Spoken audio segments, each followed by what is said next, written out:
Durangoko 36. musika amabostaldia gaur aurkeztu dugu. Guztira, 4 kontzertu izango dira, modalitate desberdinetakoak. Amabostaldi honetako lehenengo kontzertua azaroaren 2an izango da eta familientzako emanaldi bada, umiekin joateko.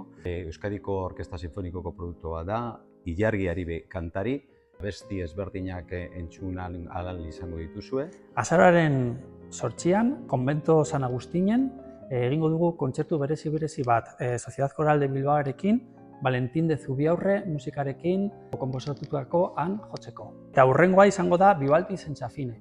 Da oso ospetsua den obra hori, Vivaldiren obra, Las 4 estaciones de Vivaldi, entzungo dugu dena jarraian kadentziarekin lotuta. Eta hori izango da azaroaren 23an San Agustin Kulturgunea. Amabostaldiko azkeneko kontzertua, abenduaren 13an izango da, arratsaldeko 7etan, Kafe Antxokian, eta hori izango dugu Saberte Berioren azkenengo proiektua, Pause deitzen da aurkeztutako diska, eta horrekin batera etxekoak, Bartolome Ertzilla Orkestra Sinfonika egongo die, gure ikasleak Teberio eta bere musikariekin jotzen Kafe Antxokian.